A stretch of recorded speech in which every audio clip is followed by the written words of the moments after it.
Hey guys, welcome back to Sarah's Vegan Kitchen. I hope you're doing well. Today we've got another installment of what I eat in a day, and I'm gonna jump right in with what I started my morning off with, which is a green juice.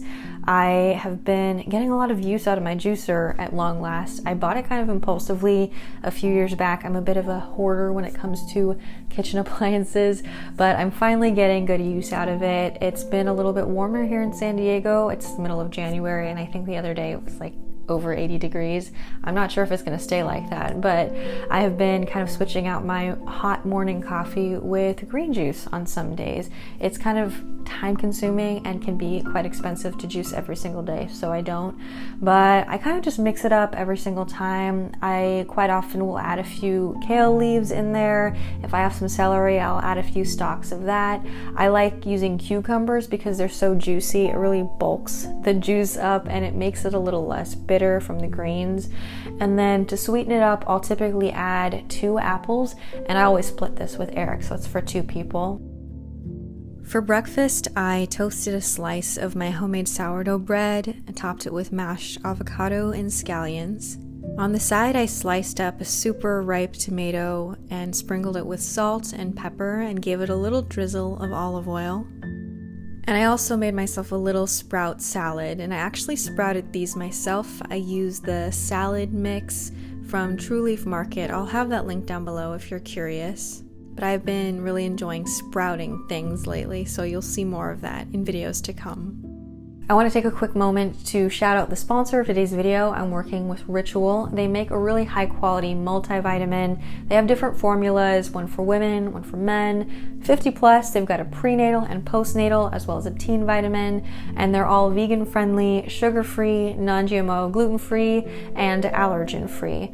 They come delivered straight to your door. You just take 2 a day. They come in no nausea capsules, so you can take them first thing in the morning on an empty stomach if you like, and it covers 9 key nutrients, things like D3, omega-3, B12, just things that can be tough to get enough of even if you are eating a fairly well-rounded, healthy diet. I really appreciate that the brand is quite transparent about where they source all their materials, and their bottles are made out of 100% recycled plastic. I've been taking Ritual for a few years, I believe since middle of 2019, and I have no complaints. I find it much easier to have one multivitamin rather than having to juggle a bunch of different supplements. So if you're interested in trying Ritual out, I'll have a link as well as a code in the information box and written out right here, and it'll get you 10% off your first 3 months.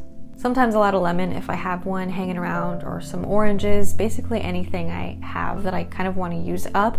Oh, I've been juicing parsley a lot too recently, which is kind of weird.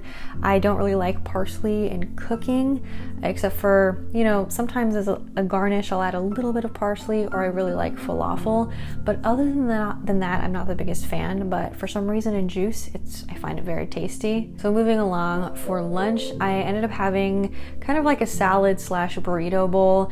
Eric had made some Mayakoba beans earlier in the week in the Instant Pot, and he had seasoned them and used the immersion blender to puree them, so it was kind of like fat-free refried beans, I guess. And then we had some leftover Spanish rice we wanted to eat up, so I ended up chopping up some green leaf lettuce. Also, can I just say that I love salad spinners. I've never owned one before, but if you didn't know, Eric and I are temporarily living with my mom and sister, and my mom has a bunch of different kitchen appliances too, and I've been using her salad spinner, and it's honestly a game changer. I'd made tacos for a previous video, which I'll link down below. I made the carne asada soy curl tacos, and I had a bunch of leftover corn tortillas, so I took a few of them and cut them up into wedges, and I baked them. I just brushed them with some olive oil and then sprinkled them with salt and pepper and made some really quick baked tortilla chips. And then while those were baking, I made a really easy cashew cheese sauce. I boiled about a cup of raw cashews for 10 minutes, and then I added those to a blender with a little bit of water. I added some onion powder, some garlic powder, some paprika, I think smoked paprika actually, and a little bit of chipotle chili powder, and salt and pepper, and some lemon juice, of course. Blended it all together. And then the last thing we ended up adding, I wanted to try this Simple Truth chicken ground. I don't know, I feel like a lot more chicken options are coming onto the market these days, And I don't know, I honestly haven't been eating that much faux meat lately, but I was curious to try this one. So we browned it up in a skillet. Eric added, I think, onion powder, garlic powder, some ancho chili powder, chipotle, and then some of the Trader Joe's chickenless seasoning, which we add to a lot of things these days, actually.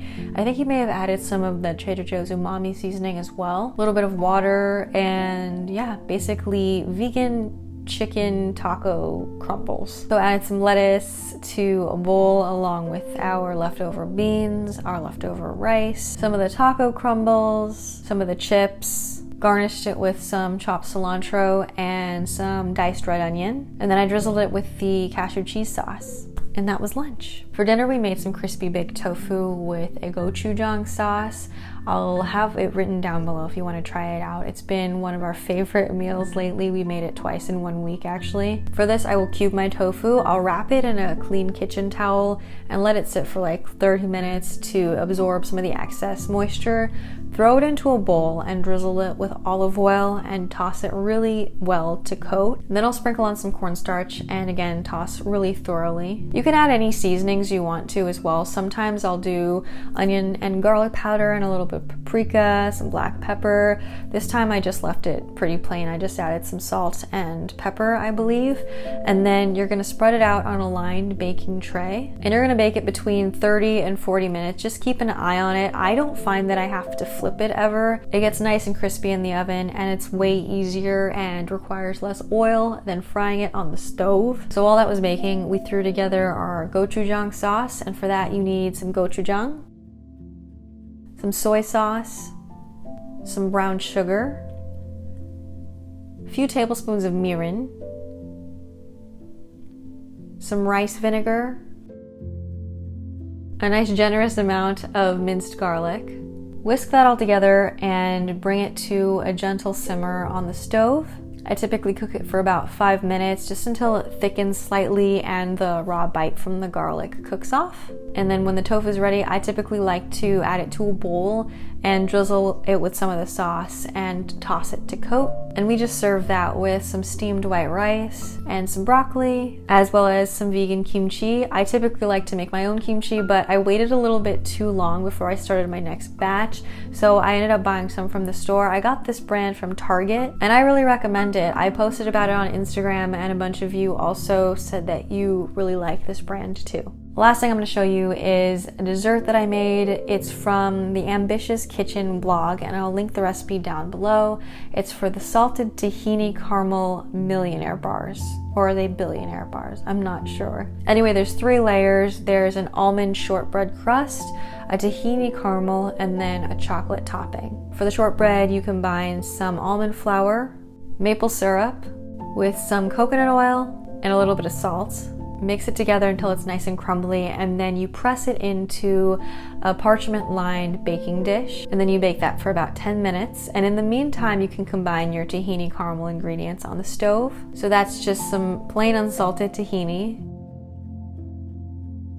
coconut oil, maple syrup, a little bit of salt, and some vanilla extract. Once your shortbread comes out of the oven and has a little while to cool, you pour the caramel layer over the top and put it in the refrigerator until it has firmed up.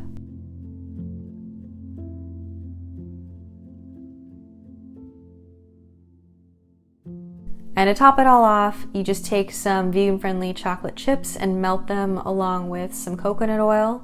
The coconut oil kind of helps it harden. And then pour that over the top, smooth it out, and back into the fridge it goes until it is hardened. I love this recipe so much, I actually printed it out and added it to my recipe binder, which is a very high distinction. I only do that for recipes that I've made multiple times. So not only did I have some of this for dessert, but I also really like having this in the morning. I'll take a small square and I'll have it with coffee too. That is it for today's video. I hope that you guys enjoyed. Thanks so much for watching. And again, don't forget that you can get 10% off your first 3 months with Ritual vitamins. I'll have that information down below, and I'll see you very soon. Bye.